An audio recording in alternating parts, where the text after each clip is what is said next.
Close your eyes and imagine. What if the things in life that cause us the greatest pain, the things that bring us grief, are challenges? Challenges designed to help us grow, to ultimately become what we were always meant to be. We feel like we've been buried, but what if, like a seed, we've been planted? And having been planted, we grow to become a mighty tree. Now, open your eyes. Open your eyes to this way of viewing life. Come with me as we explore your true, infinite, eternal nature. This is Grief to Growth, and I am your host, Brian Smith. Hi there. Before we start, Brian would like to share a couple of things with you. First, did you know that Brian is a life coach, a grief guide, and a mental fitness trainer? Brian would love to help you with whatever life issues are challenging you. Brian has years of experience as well as training. You can contact Brian at www.grieftogrowth.com to learn more. Brian is the author of the best-selling book, Grief to Growth, Planted, Not Buried, which you can get on Amazon or Brian's website. This is a great book if you're in grief or to give to someone you know who is dealing with grief. Lastly, Brian creates free and paid resources for your growth. Go to www.grieftogrowth.com/gifts, www.grief2growth.com to sign up for his newsletter. Choose a gift just for signing up and keep up with what Brian is offering. And now, here's today's episode. Please enjoy. Hey everybody, I'm back with, this is Brian back with another episode of Grief to Growth. And today I've got with me Dr. Raj Parti. He had a very interesting near-death experience I think you're going to be really interested to hear about. It brought him on a journey through the afterworld, leading to a spiritual awakening that transformed his career, his lifestyle, and even his fundamental beliefs. Before his NDE, he was a wealthy man of science with a successful career as the chief of anesthesiology at the Bakersfield Heart Hospital in California. He demanded the same success from his son as he did from himself, and they had some issues because of that. All in all, he was the last man to believe in heaven or hell until he saw heaven and hell with his own eyes. When he had his NDE on the operating table, he first watched his operation from the ceiling, and I'm going to let him tell you his story himself instead of reading that to you from his bio. But the thing about it, he has a remarkable spiritual transformation after he had his experience, and we're going to talk about that as well. So with that, I want to welcome Dr. Raj Parti. It's my pleasure to be here. I'm really looking forward to having this interview with you today, and I really appreciate you sharing your story with us. I know there's some sensitive things about it, but if you could tell me about your experience, what happened to you? You know, in 2008, I was diagnosed with prostate cancer. And one of the options was radical prostatectomy to take the whole prostate out. I opted for that. So that cured me of prostate cancer, but it left me with complications like impotency and incontinence. So in 2010, after about approximately 2 years, I was not getting better. So at UCLA, they implanted an artificial sphincter for me to be able to control my bladder function. That got infected about on Christmas. By Christmas Eve, I got very sick. And that's when my wife rushed me to UCLA, University of California, Los Angeles Hospital. And they did an emergency surgery because I was septic. And the main thing is, if you're septic and there's an infection and there's a foreign body, it becomes a source of infection. The sooner you take out, the better it is. And that's when I had the experience. Okay. Well, tell me about your experience. Okay, so they rushed me to the surgery. And then I had looked at the clock when I had gone in. So approximately 15, 20 minutes later, I was surprised to see myself floating near the ceiling. And I could hear and I could see what the surgeons were doing. So much so anesthesiologist told a joke. I can't repeat it, but I still remember it. You know, and I'm an anesthesiologist, and part of our job is to keep the atmosphere light in the operating room. Okay. So from there, my consciousness went to different realms. I would like to say it went to heaven, like most of the people say, but it went to a hellish realm where I could see the souls wailing and crying and were in misery. And my first question was, why am I here? And the realization was given to me that I had not been a good man. Good, I was very good technically as a physician, but I had no connection with my patients. And for me, money was everything. Expensive cars. I lived in a 10,000 square foot house on a golf course and a lake. I used to drive a Hummer, the extreme SUV. It gave only 8 miles a gallon. And I'm a Hindu by birth, but I was not practicing any religion. We just went for functions, religious holidays to party, basically, excuse to party. And that got transformed by near death experience. So when I was in the hellish realm, I cried for help, and my father showed up. I had a very difficult relationship with my father. In today's age, I would say my father had PTSD because he was product of trauma when the India and Pakistan separated as two countries. There was mass murder on both sides, and my family was stuck on the Pakistan side. So he had to lie among dead bodies to escape being murdered by the Muslim mob, and he came to India. And the Hindus did the same thing to Muslims on the other side. So it was both sides. And so his education was cut short. He could not become what he wanted to become in life. So he was living his life through me, and he wanted me to succeed. But there are different ways of motivating a child than beating him up every time. But here, he asked for forgiveness, and I realized he actually loved me, and I forgave him. And then I touched his feet. Like in India, you always touch the feet of elders. And he blessed me, and he reminded me of the words he had said on his deathbed. He died now 25 years ago in Fresno, California, after complication from heart surgery. And he told me in Hindi, Indian language, "Beta apni niyat saaf rakhna, Bhagwan barakat dalega," which literally translates, if you keep your conscience clear, God will bless you. So I had forgotten about that. He reminded me. And then he led me towards a tunnel. And in the tunnel, I had a review of my present life. What was most amazing was I had a review of my past lives. And in the past life, in this life, I used to have pain in my wrist because I had torn my cartilage, and I had 2 surgeries on wrist, and it was chronically painful. So much so at times I was not able to work. So in that life, I saw myself whipping the farmers, and my soldiers were doing the same thing. And I asked for forgiveness from the farmers, and they forgave me. And in this life, when I woke up, my pain was gone. I was able to work without any pain. Wow. So I had a review of my present life too. It was basically it was like I was made to feel what the other person was feeling, good and bad. I did some good things too. Yeah. So what the other person was feeling. And from the tunnel on the other sides, I was greeted by 2 angels. I knew they were angels, but I did not know who were they, their names or anything. Then they telepathically told me that one was Michael with a bluish hue and one was Raphael. And that made sense to me later on when I read Raphael is the angel for healing, for people who are sick, and for doctors.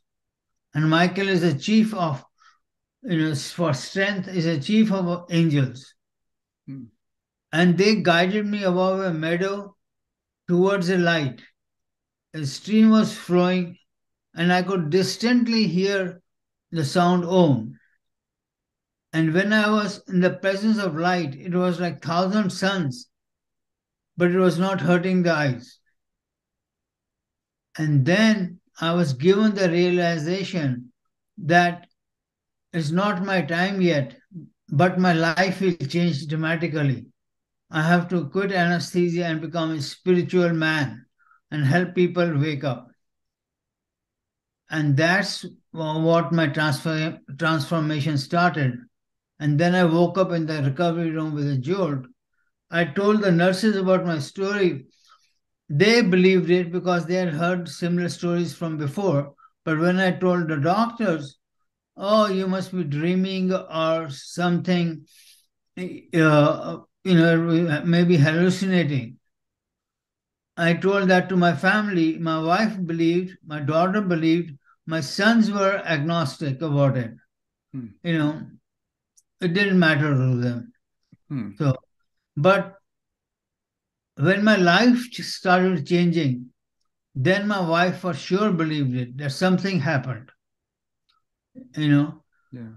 then after I woke up, I sold my Hummer, I sold my house, and I moved to a smaller house, decent house, a moderate house. It doesn't have to be for two people to live in a 10,000 square foot house. And my life literally and figuratively went from Hummer to hybrid, Hmm. you know. And then I resigned from my job as anesthesiologist, and I've been a spiritual seeker since then. And I have learned meditation practice. I'm a teacher from Chopra University, Deepak Chopra Hmm. for meditation. I learned yoga there, and I learned Ayurveda, and I learned even other disciplines like EFT. And that was my immediate transformation. But there's other things which happened later. I can tell you about that as we go along. Yeah, So absolutely. my book is only up to my life up to 2012, 2, 3 years after my near-death experience. But a lot of things happened after that. Okay. Yeah, I'd love to do that. Let's go over some questions about your experience itself. So I'm curious as to, as being an anesthesiologist, being in the medical profession, I'm assuming you had heard of NDEs. What were your thoughts about NDEs before this? You know, I used to think people have hallucinations, and as I was with religion, my Hindu religion, I didn't care. It didn't make me a difference. Hmm. Whether they're true, whether they're not true, I never gave it a thought. Yeah, yeah. And so you said you were raised Hindu, but you were kind of nominally Hindu. You weren't really practicing. I'm curious about what is Hindu teaching about? Are there hellish realms, or is there a hell in Hinduism? There is a hell in Hinduism, Patal Lok. Yeah. Okay, okay. And why do you think you experienced that? As you mentioned earlier, most of the time we hear about NDEs, we hear positive experiences, but we do Yeah. know there's a certain percentage that are what we call less than positive. They say pain is 100 times more transformative than pleasure. And maybe I needed a lot of transformation in my life, Mm. you know, to transform. Yeah, But otherwise, I can't give a reason. People ask me, why did you have an NDE and somebody else doesn't have an NDE? There's no reason I can give. I can relate the fact. sure, sure. I just wonder what your thought might be on that, because it is an experience that people have, but it seems to be relatively rare. One thing I want to bring this up because I post NDE experiences on my website, and a lot of times people ask me, "What about hell?" And it was interesting. I was listening to a guy who had an NDE just a couple of days ago, and he said he experienced hell, and he claimed hell was eternal. a place of infinite punishment, eternal punishment, but yet he didn't stay in hell eternally. He was taken out similarly to you were. What are your thoughts now after you've had this experience about an eternal hell? You know what? I believe if you own up to your mistakes and you are forgiven or you forgive yourself for your mistakes and you ask for help from God or your ancestors, you can get out of hell.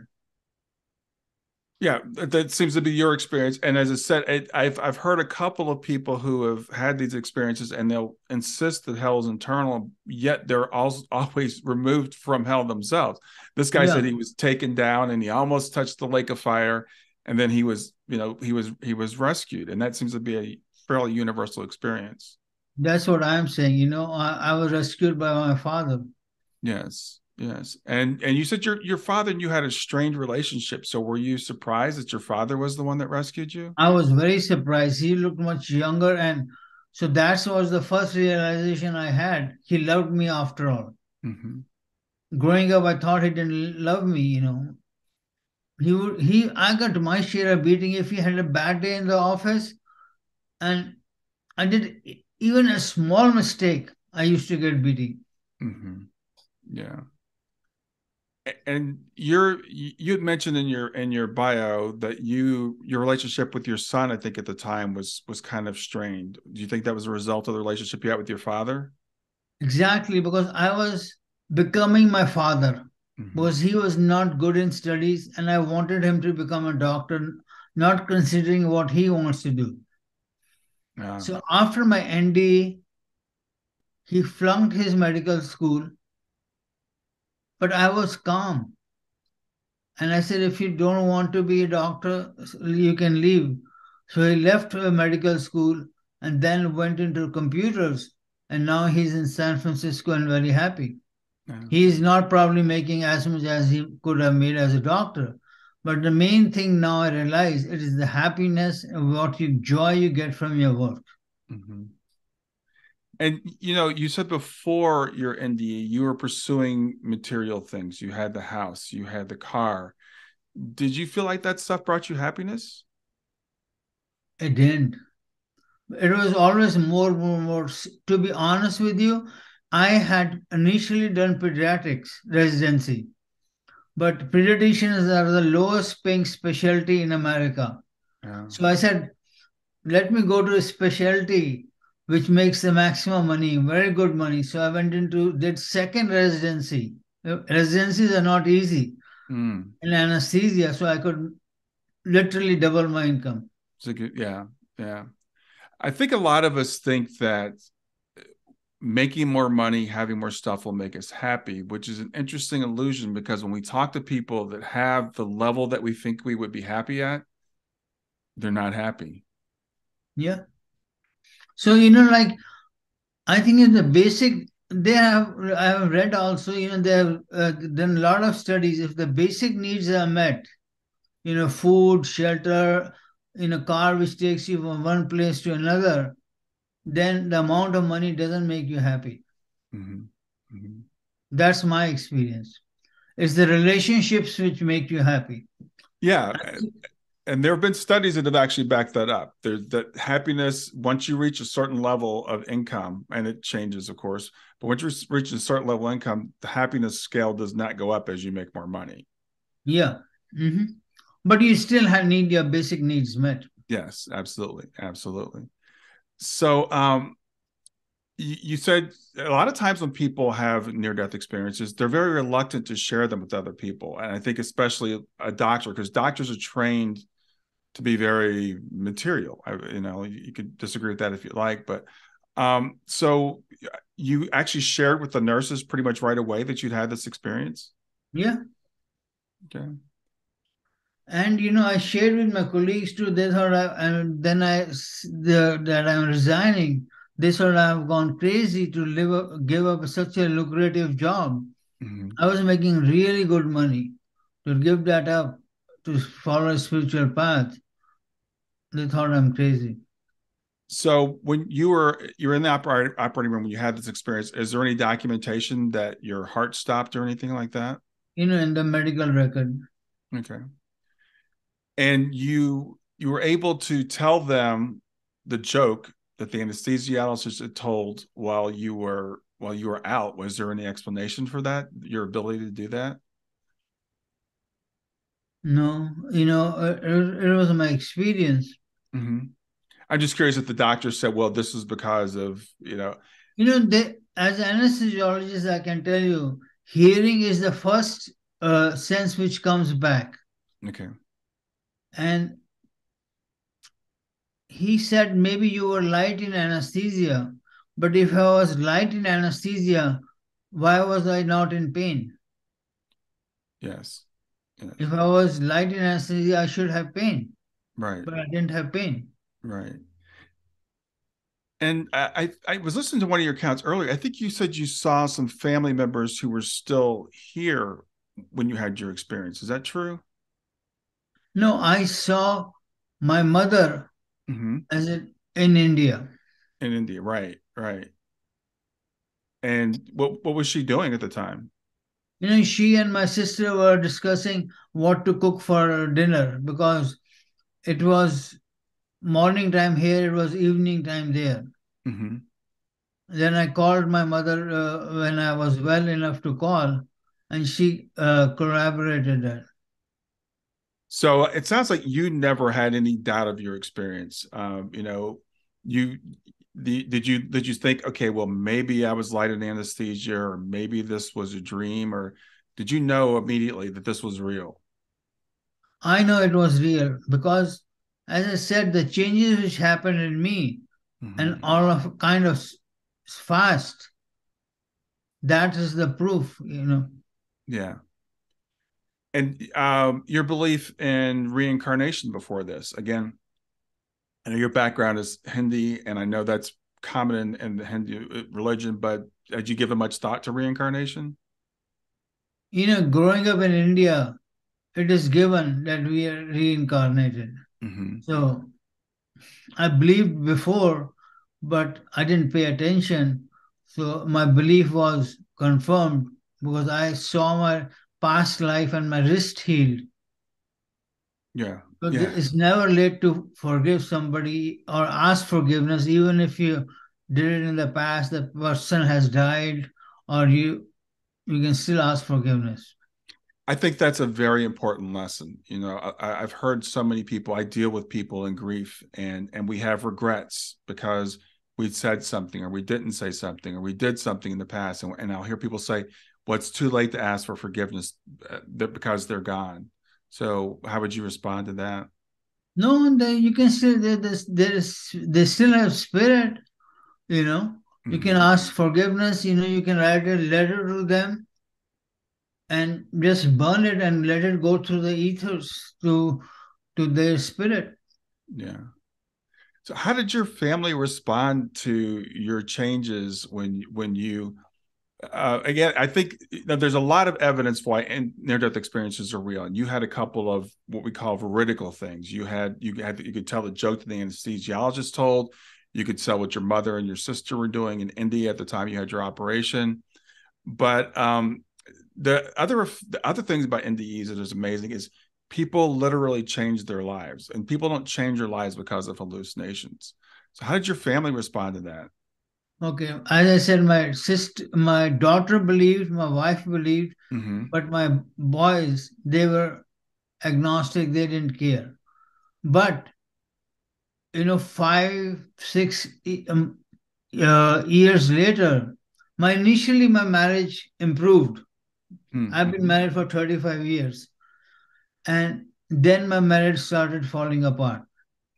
Sorry. Because I was not the same man my wife married. And the divorce rate of people who had NDE is almost double from regular divorce rate. Even Dr. Eben Alexander is a classic example. He got divorced after his NDE. Mm-hmm. And so that I had to work on saving my marriage. My marriage was only one signature short of the finalizing the divorce. And from there we turned around mutual love, mutual respect, mutual care. it was not just love, it was respect and care that Mm. we practice, both of us, and forgiveness for each one of us, that we turn around. And my last 5 years have been the best 5 years of my 35 years of marriage. Oh, wow. That just gave me goosebumps. That's so good to hear. When my daughter passed away, I had some people come to me and quote to me statistics about people who lose a child, and the divorce rate is so high, which is actually not true, but people say that. But I know it is true for people that have near death experiences. But it does go to show that if you work at it, you can come back from it. But these changes, and this is why I've heard some people even say, "Well, I'm literally not the same person I was when I before I had my experience. Like I have a different soul or something." So the spouse says, "Who is this person? Who's this person? This is not the person that I married." Yeah, that's what I'm saying. That's happened in my marriage, Mm-hmm. you know. So I had to work on it, and then I had to. It was a lot of work, like giving you an example. I was busy giving lectures, and I had forgotten to take care of my wife. I took her. Oh, she's a Indian woman. Where is she going to go? And I took her for granted. Mm-hmm. Giving you an example, we went to the mall and I asked her, "What do you want for coffee?" And she said, "Don't you know you've been married to me for so many years what I like for coffee?" Yeah. These small things count. And then I remembered, thank God that she loves cafe latte. No. I didn't know her size. But now I do small things like buy her nightstand. She likes to have a glass of water. So I make sure every night that I put water there. And Nice. there's small things. You know what? This is me of Mother Teresa's quote. We all can't do big things, but we all can do little things with great love. Mm-hmm. Mm-hmm. And is that a lesson you learned from your NDE or from your life review? Yeah, and I learned the power of forgiveness. My Mm-hmm. wrist healing Mm-hmm. was the biggest proof, because in this life I was having pain. Right, right. So that you think that was a carryover from the things you had done in the past life, and that was manifesting itself as physical discomfort in this life. Exactly. So I know that you said you in your book you just kind of stopped in a couple of years after your near-death experience. So what has happened to you since that time? So one thing I told you about my marriage, Mm-hmm. and then I had visions of Jesus Christ and angels, dreams and angels. So I was led to Christianity to follow Jesus because I had felt the presence of Jesus in my near death experience, but I had not seen him. But I had visions later on of Jesus. And I was running around doing different things and I was not finding the clear path. So I went to the local church here, Twin Peaks, and become a member of that church, and they actually baptized me in the ocean.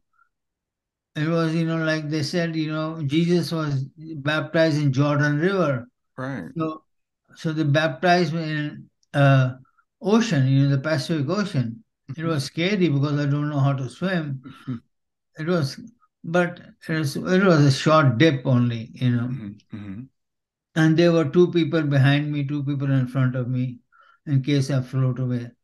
So, but then traditional Christianity was not vibing with me. So then there is something known as a new thought. Yes. And I became passionate about new thought. Mm-hmm. And that's where I am now with the Okay. unity movement. Yes. That's very interesting because a lot of people that have had near-death experiences give up their religion. It's just the opposite. They're like, I don't want anything to do with religion. Jesus is a big figure in near-death experiences. So even for people that aren't Christians, you said you were nominally Hindu. I interviewed a young man. He was 3 years old when he had his experience. He experienced Jesus, but he was a Jew. He was raised Jewish. Hmm. So I do believe there seems to be something to Jesus, but you found traditional Christianity lacking. Yeah. See, what I like about the new thought is that God, you know, is not a old man with a white man with a old man with a beard sitting in a throne above in the sky. Mm-hmm. They talk about the God is within us. And like Jesus, who walked the earth, had reached the highest potential of a humankind, and that's how he became Christ. So our goal is to increase the level of our consciousness to Christ consciousness, which we all are capable of doing. Hmm. Interesting. So the ideas of Christianity about being saved by Jesus being crucified and about eternal hell and things like that, you don't believe in. I don't believe in. Okay. A new thought, especially Unity Church, does not believe in. Yeah, I don't go to church anymore, but the last church I attended was Unity, and that's the closest thing I've found to if I were going to go to church, that's where I would go because it is much more open, as you said. God is within. There's no original sin teaching. There's none of that stuff that some of the trappings that I think people put onto Jesus's teachings. Yeah. And something they say the religion is what Jesus taught, not about Jesus. Christianity is what Jesus taught. No, it should not be about Jesus. Yeah, Something yeah, like that. yeah. Well, yeah. The thing is that the Bible that we have, and I don't want to get too far into this, but the Bible that we have it wasn't written by Jesus, and so I don't know how much he would approve or not approve of it. So, what were some of the lessons that you came back with? I know there you mentioned there were 7 spiritual lessons that you learned. What were some of them? Some of them were, as I mentioned, like we have past lives, and the consciousness can live without body, and we are all connected to each other. And the true nature of God is love. And what else was it? Yeah, these. Yeah, yeah. It sounds great. And your father, I know you said your father was a harsh man when he was here. Do you believe that we continue to grow after we cross over? I think so. He was a changed man when I met him. Mm-hmm. He was a changed man. Yeah. And what have your experiences? A lot of times when people again have had near-death experiences, they'll come back with various abilities, psychic abilities. Sometimes weird things will happen around them with electronics and things like that. So have you had anything like that? Not exactly. I became more intuitive, and I became have visions. And actually, I had a shared death experience too. If you read my book, there Mm. was vision and shared death experience. My best friend died with liver cancer, and then when he was dying, I went to with him up to a certain level, and then I turned back. That's when I saw Jesus, and that's when actually Jesus said that my name should be Michael, my religious name or spiritual name is Michael. So when I got baptized, baptism was only 2, 3 years ago. Oh, So then my name became Rajiv Michael Parti. That's oh, what my baptism certificate says. okay, okay.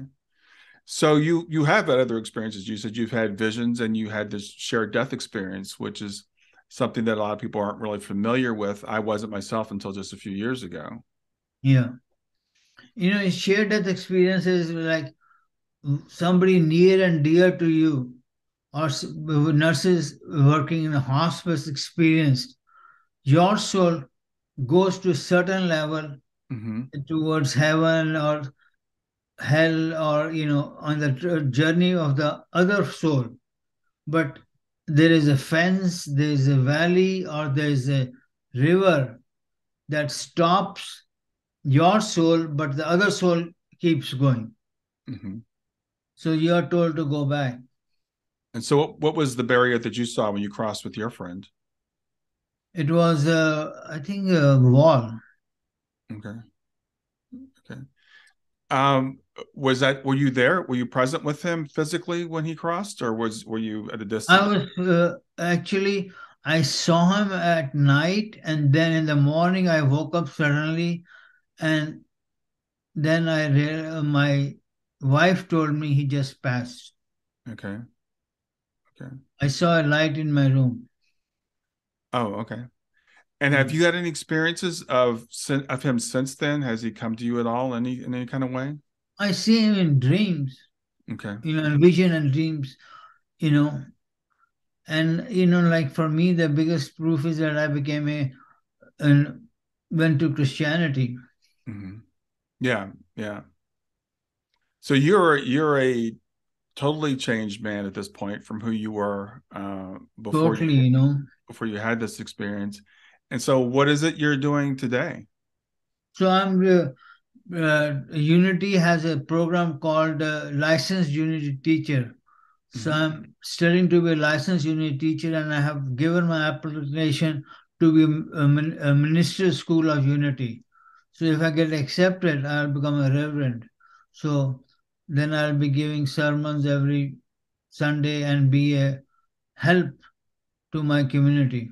Like this book I'm reading is Eric Butterworth, Universe is Calling. Yeah, yeah, I've read You that. know, Yeah. basically he's talking about how to pray without talking to God. Hmm. God, you don't always beg for things.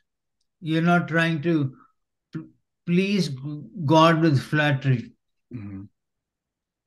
So, what are your thoughts on God? That's a big subject. So, what is God to you? God is a universal spirit which manifests through us, and people give different names. And God, when I say God, is not the traditional God, Hmm. but that's the easiest way to say it. Yeah, I know people do get hung up on the word God because it does imply Christianity. It does imply the guy sitting on the throne who's there to judge us. And I know that's not what you mean. That's why I wanted to give you an opportunity Yeah, to that's what I'm saying. yeah, It's would not you're not judged, you are in love. You're loved. yeah. And there is grace which is always flowing. The way I say grace does not differentiate between a sinner or somebody who has done bad or who is good. Grace is there for everyone. And what we need to do is like on a boat, there's a mast. So we need to hoist our mast and the wind will take you. So grace is there for everyone, but we have to make the effort to hoist the mast. Hmm. I love that. I love that analogy. So we need to accept the grace that's constantly flowing. And one of the favorite parables for me for Bible is the parable of the sower. So the seeds are falling. They fall on rocky soil, they don't germinate. They fall on thorns, they germinate, but then they wither away. Hmm. There's four levels, Right. and once they fall on which has been land which has been prepared for it, they grow and become big trees. So Right. we have to prepare for the seeds, the land, for them to germinate and grow. So we have to do our part.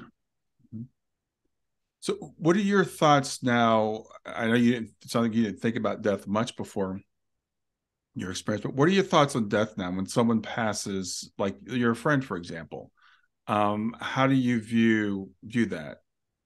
Death is, like Indian book Gita is the Bible of Hindus. Hmm. Says soul is which cannot be cut, cannot be burnt, and cannot be dried.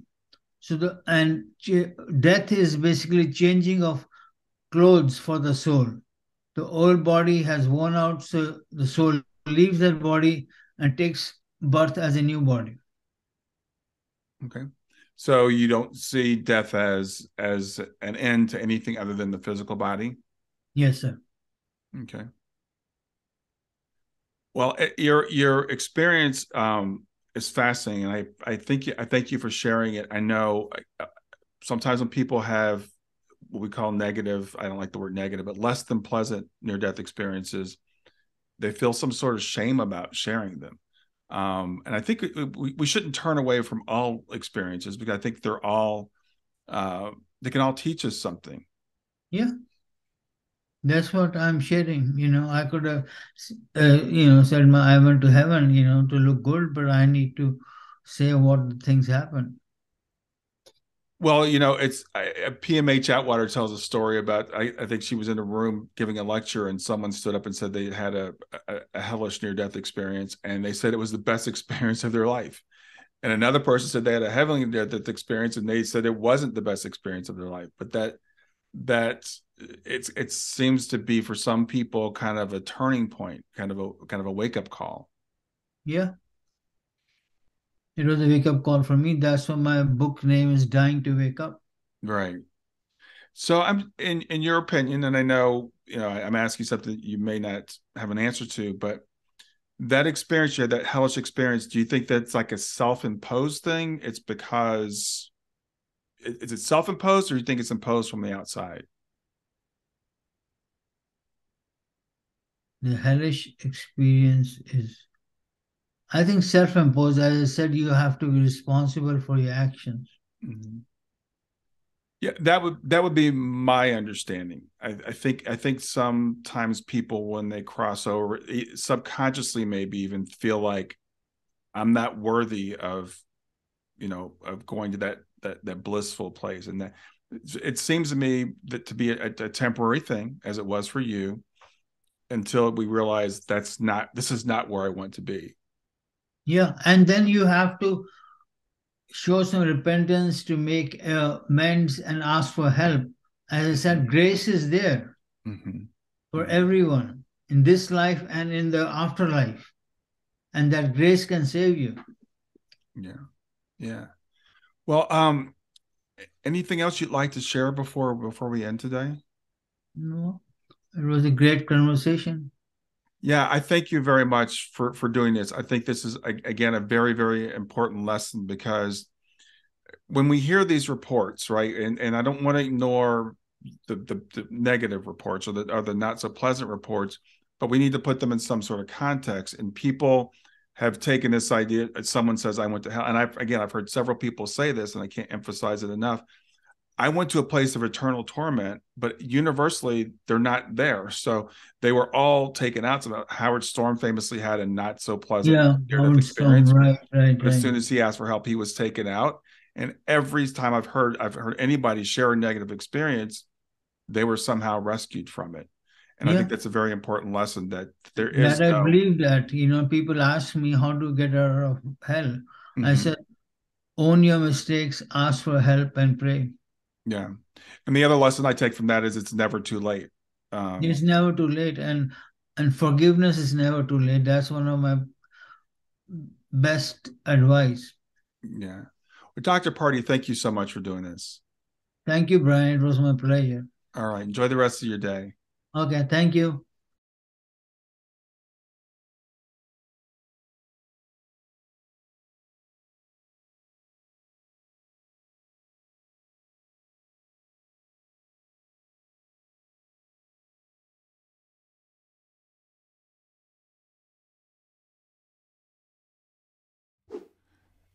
Don't forget to like, hit that big red subscribe button, and click the notify bell. Thanks for being here.